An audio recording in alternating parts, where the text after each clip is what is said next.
All right, so let's jump into these lectures in week 7. You'll recall from last week that we went a little bit deeper. Week 5, we talked about this idea of faithing, and we were sort of looking at and turning that in different sort of ways. Week 6, we began to dive into how this idea of faithing and doubting and spiritual struggle seem to show up with emerging adults. And I hope that you realize now that the doubting and spiritual struggle to me are not like a detour. They're not a deficiency. They're not something to be avoided. As a matter of fact, one cannot avoid it. One cannot go around it. One must go through it. And this pursuit of faithing needs doubting for it to continue to mature and grow and keep up with people's increasingly complex world. So there's something deeply faithful about the faithing and doubting and spiritual struggle process. And so what I want to do is take this a step further now as we've sort of laid the groundwork for that and sort of reflect on this a little bit more. And not only just talk about what that means, but maybe where we can go with it. And so I want to start off by pointing you to a poem by an author and poet, Christian Wiman. Christian Wiman is now at faculty at Yale. He's got a remarkable story with a bunch of different compilations. One's called Every Riven Thing. There's another one on joy. There's another one on home. And so he works really hard to sort of gather different poetry to really think about these themes, but then also writes himself. And he comes from a really interesting perspective. He has a form of cancer that is slowly taking his life. And so he lives in this world of faith and the inevitable all at the same time. And so there's a richness to his work that I found incredibly powerful. But this poem in particular has struck me in light of what we've been talking about. And so I'm going to read it to you. So here's a chance for you to read along or close your eyes or think about it. And this is called Survival is a Style. Church or sermon, prayer or poem, the failure of religious feeling is a form. The failure of a religious feeling is a form of love that, though it could not survive the cataclysmic joy of its inception, nevertheless preserves its own sane something. A space in which the grievers gather, the invalid ice that the believers weather. Church and sermon, prayer or poem, finer and finer the meaningless distinctions, theodicies, idiolects, books, books, books. I need a place for unbelief to breathe. I need a form for failure, since it is what I have. Okay? Let me read it one more time too. This is what I try to do with poetry, is to just read it again, let it sink in. I think our impulse sometimes is just to quickly understand it. Perhaps we let it sink in and we let it find us. Church or sermon, prayer or poem, the failure of religious feeling is a form. The failure of a religious feeling is a form of love. Though it could not survive the cataclysmic joy of its inception, nevertheless preserves its own sane something, a space in which the grievers gather, inviolate ice that the believers weather. Church or sermon, prayer or poem. Finer and finer the meaningless distinctions, theodicies, idiolects, books, books, books. I need space for unbelief to breathe. I need a form for failure, since it is what I have. Just sort of think about what he's wrestling with here. That in many ways, I wonder if in a lot of our religious spaces, there's not space for unbelief to breathe. As a matter of fact, unbelief is suffocated. It's stuffed out, it's erased, it's put to the side. And here is this longing of trying to find this place where unbelief can actually breathe. And that there's a form, a way to articulate failure, because that's what he has right now, is like failure. There isn't success. There's failure or doubt or the sense of not making it. And where's the language? Where's the possibility? Where's the avenues to explore those things as well? And so, I think that this poem strikes me for me, and it might strike you differently, as still a place that yearns and longs for a holding space that allows us to be real with our faith journeys. Otherwise, I think we do what we've been talking about the last couple of weeks. We sort of duck and hide. We're sort of embarrassed of the sinking. We downplay the doubts and try to muster up enough faith or positivity in our religious circles so that people know that we're still quote unquote faithful, or whatever it might mean.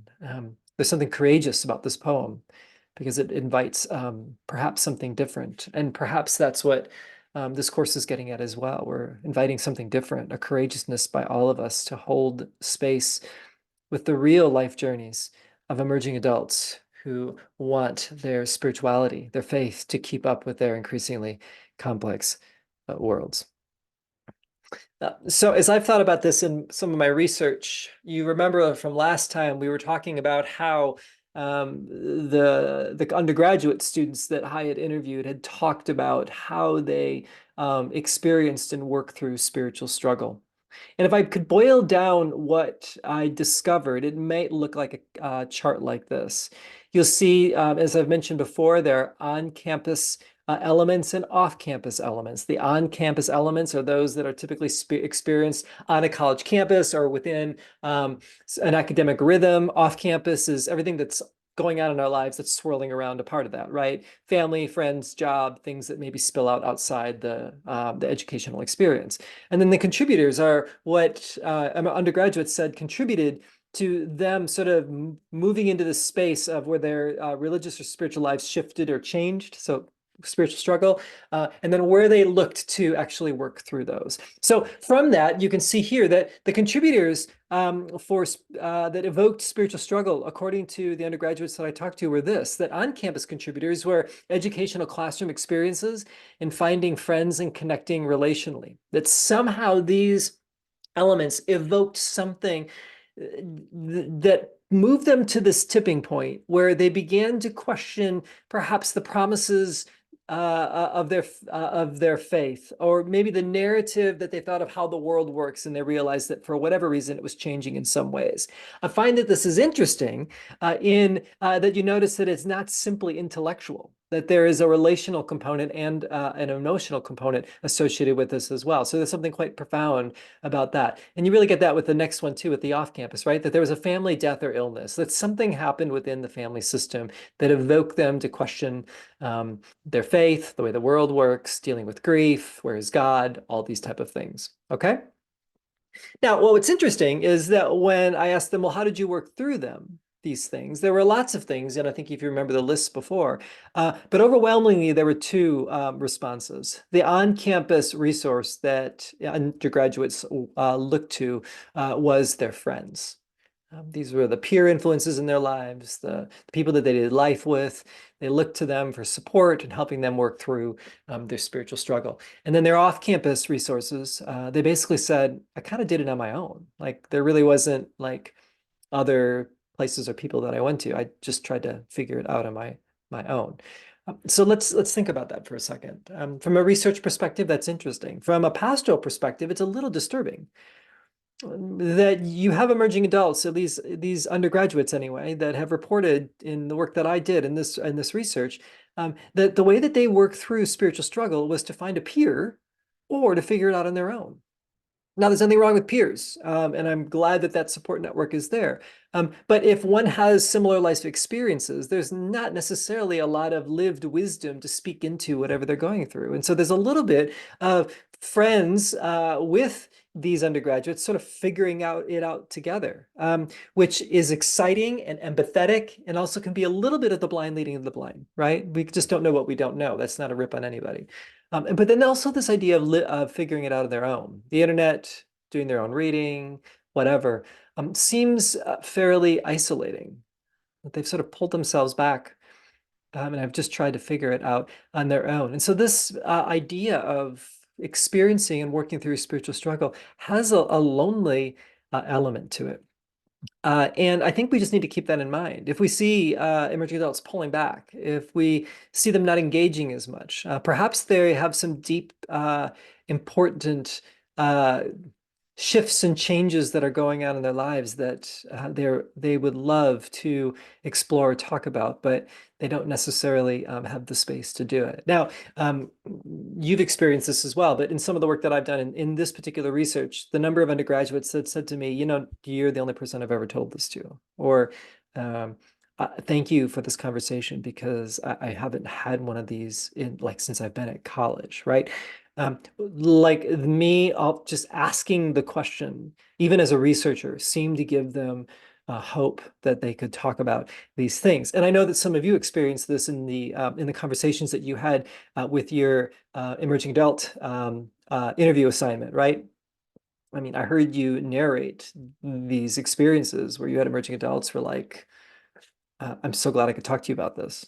Um, I wept, you know, like, thank you for listening. Thank you for creating the space, right? It's amazing what we might do if we just are open to this reality. And so I think, again, this is really, really important. I think sometimes in ministry, we think we've got to come up with programs and the cool ways to like reach, you know, emerging adults, right? Like, what are they into right now? Let's figure out what an app can do, right? Those things are great. Nothing wrong with that. But in the end of the day, it's like, can we lean into the spaces where they need us the most? Can we lean into these spaces where they are shifting and changing and are looking for conversation partners because it also oftentimes is really narrow and really thin. Pretty amazing, right? Okay, now let me take this further.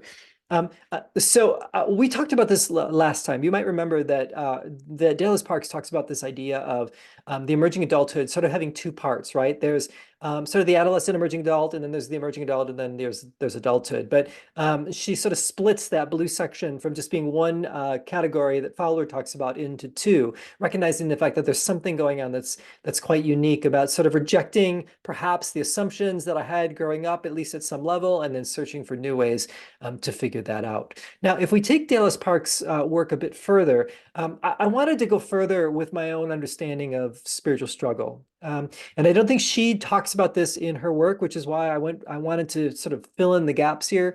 But I also wanted a thicker description other than just the chart that I showed you before. The chart was great, it gets us going, but there's some things that are more important.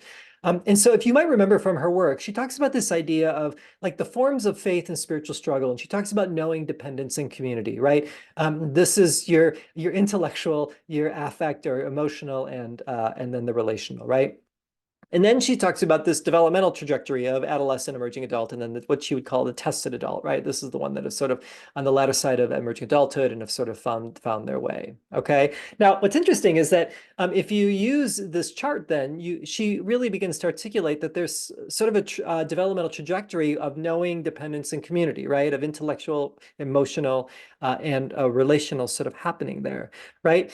And what's interesting though is that oftentimes, and she spends a lot of time talking about each of these stages, but what I was interested in, and maybe you can sort of pick up where this is going, I was interested in what happens in between the stages, right? Like this is the place where we move from assimilation to accommodation. You remember that? This is the place where we step out of the boat in the storm and we see if we can actually take a step toward Jesus. This is the place where something shifts or change. This is the place where there's not a lot of people that are hanging out there with us. This is the moment. And it seems like this is the place where emerging adults want us to show up where they need us the most. So if we can articulate this, rather than generalizing spiritual struggle, perhaps we can be more particular about what's going on there. And so that's what I did with my work. And what I came up with was actually 8 different expressions of struggle. So for intellectual struggle, there was doubting struggle. This is the struggle where I begin to say, I'm not sure I believe what's been inherited to what I've inherited. I'm not sure that I'm totally tracking with everything that's been taught to me, and I'm beginning to doubt and distance myself from some of these things. And a lot of times this is sort of the deconstruction that happens, right? But what happens developmentally is eventually I move from just doubting and deconstructing to beginning to ask the question, well, what do I believe? How do I articulate how I think the world works now? What is my view of my God and my relationship with God and the world? How do I think the gospel works? How does faith work in our world today? What is true and how do I know that, right? This articulating begins to happen that eventually moves to this idea of integrating struggle, where I'm not only just like articulating what I know, but I'm integrating it into my life, and all of a sudden my beliefs and my life almost have this fluidity to them. Right. So it's no longer theory anymore. It actually is embedded into the very things that I do. One of the students that I interviewed who was integrating, they were like, I'm realizing that growing up that I didn't really understand how the justice component of the gospel fit um, into my faith. But I'm realizing that though that wasn't given to me before, that there are ways where that's becoming really important to my understanding of the gospel. And so I want to express that in the ways that I'm looking for jobs as a teacher, where I'm going to look in the under-resourced areas, because I feel like that's really expressing my faith in a very tangible way with the calling that's on my life. Do you see how it begins to come together in a really, really cool way? Now, the emotional struggle, there's really sort of a two-part to this, right? What we know theoretically and what I picked up from my work is that there is often this experience of negative feelings and positive feelings. Okay, now feelings aren't good or bad. They're almost, maybe a better way to say it is, more desirable or less desirable feelings. But the negative feelings come into play when all of a sudden something happens that challenges the way I look at the world. And my instinct is that can't be. That's scary. I don't think I can go there, right? You see what that is? That's like a no way sort of thing. And with that comes anxiety, shame, fear, disorientation, all these things that are sort of a bit of a panic for emerging adults. But then we move to the positive feelings, where all of a sudden, when one begins to work through spiritual struggle, there's renewed energy, there's hope, there's imagination, there's possibility. So when we work through it, there's something that's on the other side that's quite powerful and significant. And then the relational struggle moves from this idea of separating struggle, like I can't be associated with you because we just what you believe and what I believe, I don't even see how they like connect anymore. And in some ways, it's really bringing me down, to a seeking struggle where I'm looking for people that are like me. And so oftentimes this means that that emerging adults are shifting to a new church or a new community, trying to find that. But then they move even further to this idea of contributing struggle, where it's not about just finding people that are like me. There actually is a willingness to live with a little bit of more diversity, a little more generous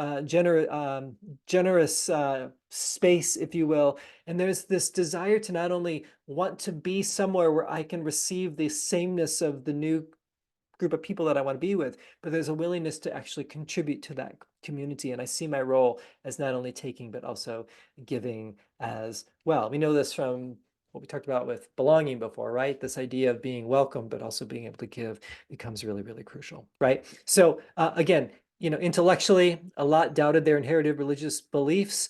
Some were beginning to integrate their solutions, but not a lot.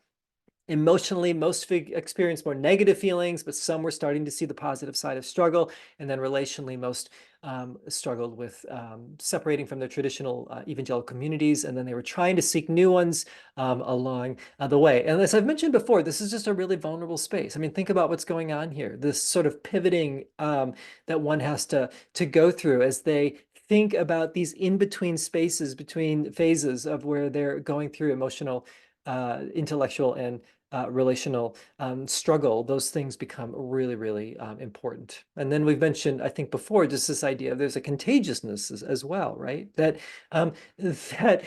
when one doubts and struggles and works through that, it affects the community in positive and negative ways as well. And the community oftentimes wants to shut down the journeys of emerging adults because they're actually afraid that somehow they have to deal with their own stuff rather than doing that. They oftentimes will try to shut down other people's struggles so that they don't have to deal with it. So there's a contagiousness associated with that way as well. So this just kind of leads us with some really interesting self-questions for us to think about.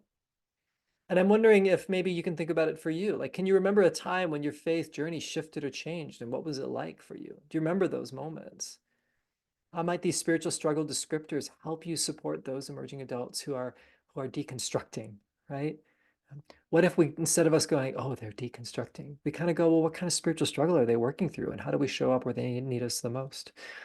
How might our ministry change if we saw faith and doubt as a vulnerable endeavor, right? I mean, if there's a vulnerability associated with this, might we approach people differently? And then how might our interpretations of adults' reactions to emerging adults' faith journeys shift if we understand the contagiousness of faithing, that we cannot be separate from these journeys, but we are somehow tied to them and impacted by them along the way. This is the work that we are called to do. And this is my attempt to try to give some language to it so that we can do that work better. So let me leave you back to this poem one more time. Church or sermon, prayer or poem, the failure of religious feeling is a form. The failure of religious feeling is a form of love that, though it could not survive the cataclysmic joy of its inception, nevertheless preserves its own sane something, a space in which the grievers gather, inviolate ice that the believers weather. Church or sermon, prayer or poem. Finer and finer the meaningless distinctions, theodicies, idiolects, books, books, books. I need a place for unbelief to breathe. I need a form for failure, since it is what I have. Peace.